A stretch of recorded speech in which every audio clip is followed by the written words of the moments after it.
تقریر کے لیے اسی مدرسے کے ایک چھوٹے سے طالب علم کو دعوت اسٹیج دیتا ہوں۔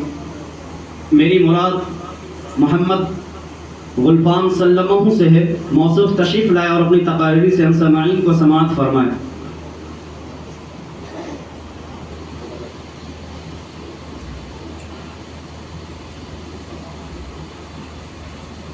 السلام علیکم ورحمۃ اللہ وبرکاتہ۔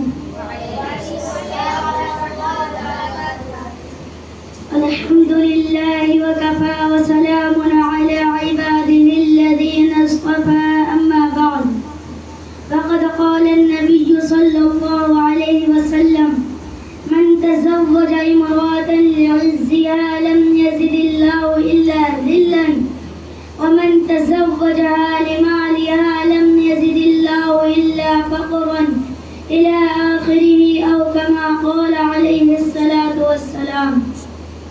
صدر محترم اور سامعین کرام، اس وقت میرا موضوع سخن ہمارے معاشرے کا ناصور ہے کہ جس نے زندگی کی بنیادوں کو ہلا کر رکھ دیا ہے، سینکڑوں ہزاروں گھروں کو تباہ و برباد کر دیا ہے، اور کتنے جذبات کو مسل کر رکھ دیا ہے۔ یہ وہ بیماری ہے جسے آپ جہیز کے نام سے یاد کرتے ہیں۔ میں نے خطبے کے بعد ایک حدیث شریف پڑھی ہے جس میں حضور پورے نور محمد عربی صلی اللہ علیہ وسلم کا ایک پاک ارشاد ہے کہ جو شخص عزت حاصل کرنے کے لیے شادی کرے گا تو رب ذوالجلال ایسے شخص کو ذلت کے سوا کچھ نہ دیں گے، اور جو شخص مال کے لالچ میں شادی کرے گا تو اس کو فقر و فاقے اور تنگ دستی کے سوا کچھ نصیب نہ ہوگا۔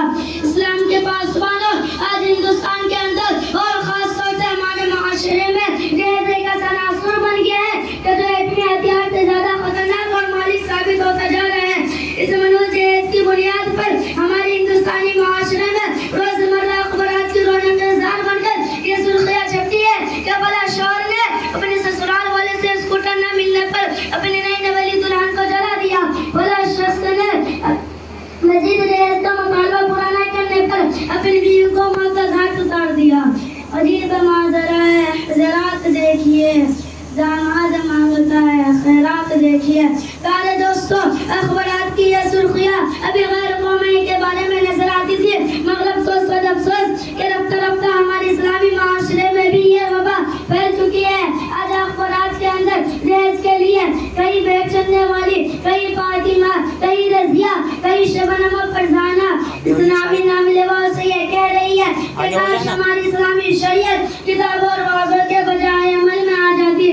پیارے دوستو اور اسلام کے نوجوانوں، اور رب ذوالجلال کے جانب سے عطا کردہ وہ حسین تحفہ ہے کہ جس نے انسانی زندگی کو رونائی بخشی۔ اسی عورت کے دم سے نظاروں میں خوبصورتی پیدا ہوئی، اسی معصوم کریم نے حضرت آدم علیہ السلام کی زندگی سے خوف و وحشت کو دور کیا، مگر ان تمام باتوں کے باوجود ظلم و ستم کی تاریخ شاہد ہے کہ اس دارے پانی میں جتنے مظالم برپا ہوئے، ان میں سے زیادہ تر صرف نازکی پر کیے گئے۔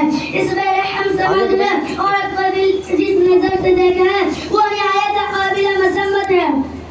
تاریخ عالم ان دردناک واقعات سے بھری پڑی ہے۔ کبھی حضرت مریم علیہ السلام کو دنیا والے نے متہم کر کے جنگلوں کی کھاد چھاننے پر مجبور کیا، تو کبھی نمرود نے اپنی بیٹی کو ایمان لانے کی پاداش میں آگ میں ڈالا، تو کبھی آگ کے جائل